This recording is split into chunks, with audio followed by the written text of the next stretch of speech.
हमारे चैनल को सब्सक्राइब करना ना भूलें और बेल आइकन को ज़रूर प्रेस करें ताकि अगली वीडियो आप तक आसानी से। स्वागत है आप सभी का मेरे YouTube channel study with Sharika में। पिछली वीडियो में हमने बुद्धि के ऊपर चर्चा की थी। इस वीडियो में हम बुद्धि के ऊपर ही आधारित कुछ ऐसे प्रश्न उत्तर के ऊपर चर्चा करते हैं जो कभी न कभी किसी न किसी प्रतियोगी परीक्षा में पूछे गए हैं। तो आइए हम देखते हैं बुद्धि के ऊपर आधारित कुछ प्रश्न, जिसमें सबसे पहला प्रश्न है, बुद्धि का द्विकारक सिद्धांत किसके द्वारा दिया गया था? A. Guilford, B. Simon, C. Terman, D. Spearman. बुद्धि का द्विकारक सिद्धांत यह स्पीयरमैन ने दिया था, जो कि 1904 में दिया था। इसीलिए यहाँ पर इस प्रश्न का आंसर डी है। अगला प्रश्न, निम्नलिखित में से कौन सा गिलफोर्ड के त्रिविमीय बुद्धि सिद्धांत के विषय वस्तु आयाम का घटक नहीं है? ए. प्रतीकात्मक, बी. व्यवहारिक, सी.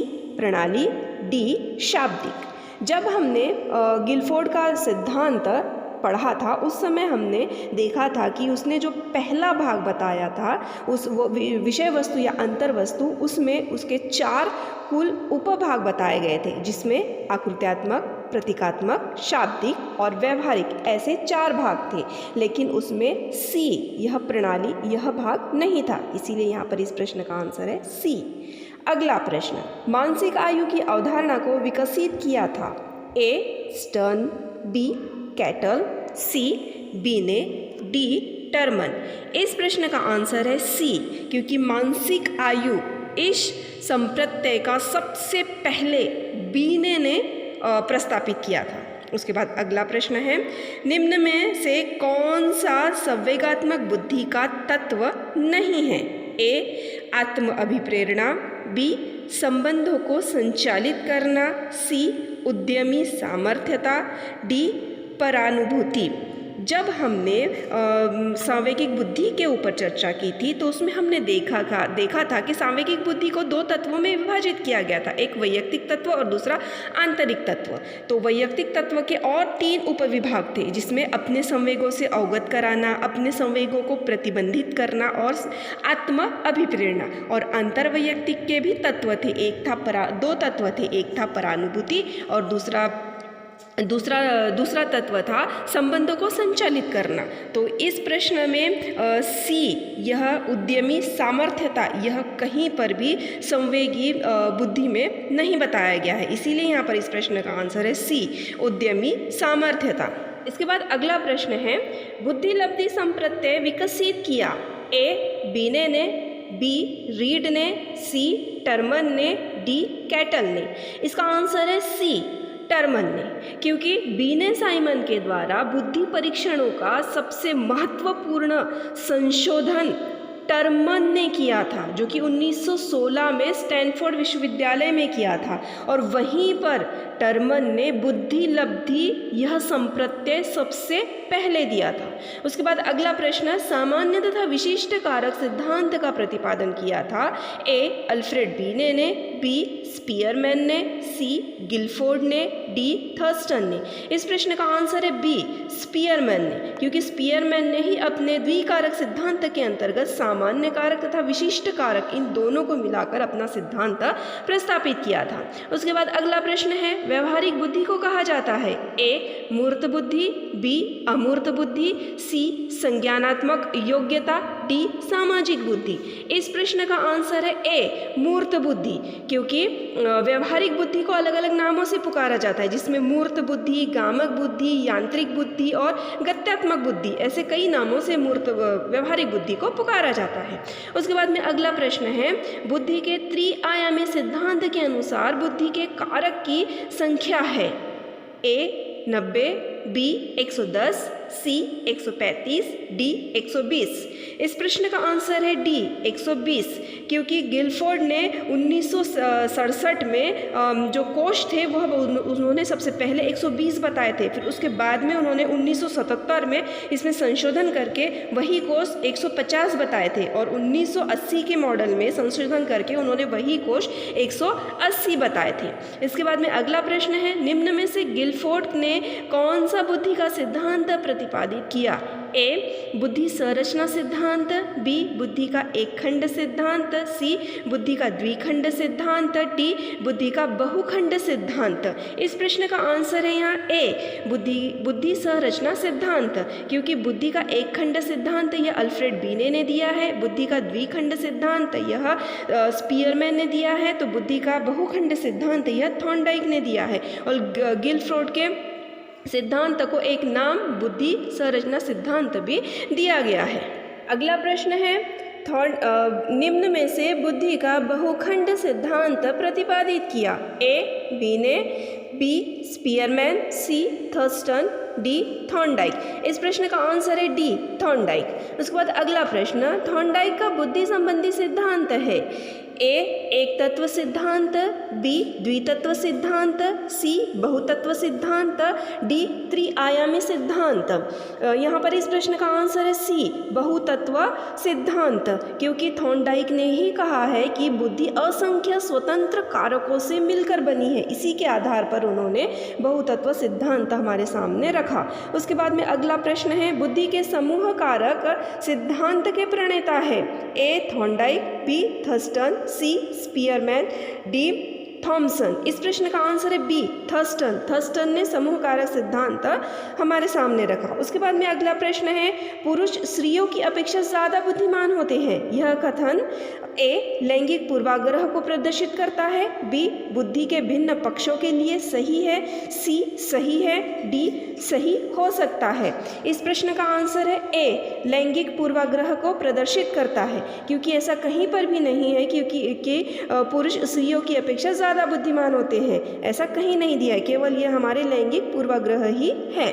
अगला प्रश्न है, शाब्दिक बुद्धि परीक्षणों का प्रयोग किया जा सकता है ए सभी आयु वर्ग के व्यक्तियों के लिए, बी अशिक्षित के लिए, सी सिर्फ बच्चों के लिए, डी शिक्षित एवं अशिक्षित दोनों प्रकार के व्यक्तियों के लिए। इस प्रश्न का आंसर है बी अशिक्षित व्यक्तियों के लिए, क्योंकि जब हमने बुद्धि परीक्षणों का इतिहास देखा था उस वीडियो में हमने यह समझा था कि सामूहिक बुद्धि परीक्षण बनाए गए थे सैन्य की भर्ती के लिए, जिसमें दो प्रकार किए गए थे, एक था शाब्दिक बुद्धि परीक्षण और दूसरा था अशाब्दिक बुद्धि परीक्षण। शाब्दिक बुद्धि परीक्षण को आर्मी अल्फा परीक्षण कहा गया था, जो कि शिक्षित व्यक्तियों के लिए था, और अशाब्दिक परीक्षण को आर्मी बीटा परीक्षण कहा गया था, जो कि अशिक्षित व्यक्तियों के लिए था। उसके बाद में अगला प्रश्न है, आप देखते हैं कि एक छात्र बुद्धिमान है, आप उसके अभिभावक को सूचित करेंगे कि वह बुद्धिमान है, बी उसे अतिरिक्त गृह कार्य नहीं देंगे, सी वह जैसे अधिक प्रगति कर सके उस तरह उसे अनुप्रेरित करेंगे, डी उसके साथ संतुष्ट रहेंगे। यहाँ पर इस प्रश्न का आंसर है सी वह जैसे अधिक प्रगति कर सके उस तरह से उसे अनुप्रेरित करेंगे। अगला प्रश्न है, बुद्धि लब्धि into bracket IQ is equal मानसिक आयु upon question mark multiply 100। A औसत आयु, बी वास्तविक आयु, सी पारिवारिक आयु, डी कोई नहीं। इस प्रश्न का आंसर है बी वास्तविक आयु। इसके बाद अगला प्रश्न है, बुद्धि लब्धि मापन के जन्मदाता है ए स्टर्न, बी बीने, सी टर्मन, डी कोई नहीं।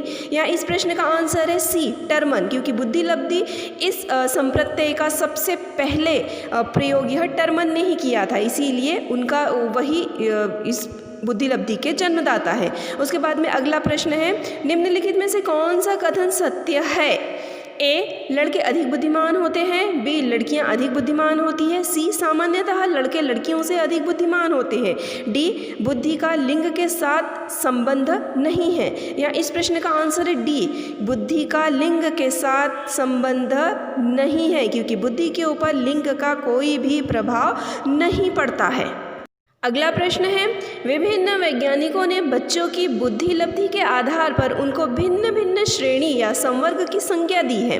नीचे इन श्रेणियों के 4 अनुक्रम दिए गए हैं, इनमें ठीक व सही अनुक्रम समूह का चयन कीजिए। ए जड़ बुद्धि, श्रेष्ठ उच्च बुद्धि, प्रतिभाशाली बुद्धि, मंद बुद्धि, बी जड़ बुद्धि, मंद बुद्धि, श्रेष्ठ उच्च बुद्धि, प्रतिभाशाली बुद्धि, सी मंद बुद्धि, जड़ बुद्धि, श्रेष्ठ बुद्धि, प्रतिभाशाली बुद्धि, डी श्रेष्ठ बुद्धि, मंद बुद्धि, जड़ बुद्धि, प्रतिभाशाली बुद्धि। यहाँ इस प्रश्न का आंसर है बी सबसे पहले जड़ बुद्धि आती है, संज्ञा दी जाती है, उसके बाद में मंद बुद्धि की संज्ञा दी गई है, उसके बाद श्रेष्ठ बुद्धि की संज्ञा दी गई है और उसके बाद में प्रतिभाशाली बुद्धि की संज्ञा दी गई है।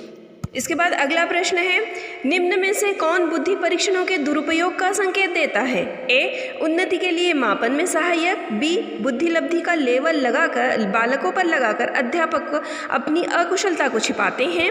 सी, बालकों को वर्गीकृत करने में। डी, अधिगम प्रक्रिया को बेहतर बनाने में। इस प्रश्न का आंसर है बी, बुद्धि लब्धि का लेवल बालकों पर लगाकर अध्यापक अपनी अकुशलता को छिपाते हैं। उसके बाद में अगला प्रश्न है, गिलफोर्ड के बुद्धि संबंधी मॉडल में निम्न में से कौन सा आयाम नहीं है?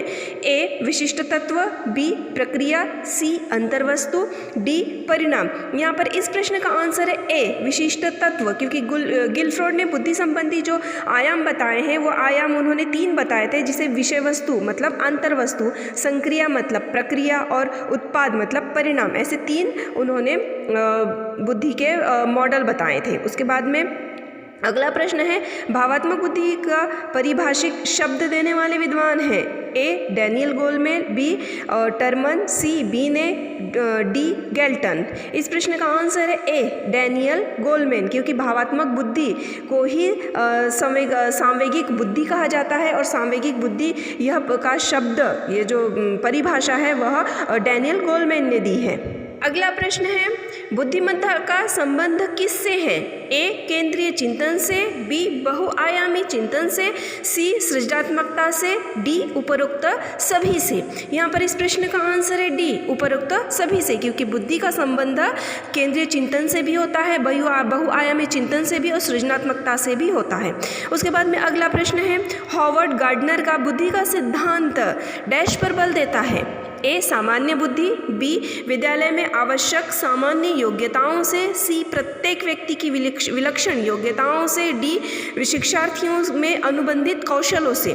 यहाँ पर इस प्रश्न का आंसर है सी, प्रत्येक व्यक्ति की विलक्षण योग्यताओं से, क्योंकि गार्डनर ने अपने न्यूरो मनोवैज्ञानिक के क्षेत्र में कई अनुशोधों के आधार पर यह कहा था कि बुद्धि के कई प्रकार होते हैं और उसी के आधार पर प्रत्येक व्यक्ति में एक विलक्षण योग्यता होती है। इसके बाद में अगला प्रश्न है, अंतर्वैयक्तिक बुद्धि से तात्पर्य है?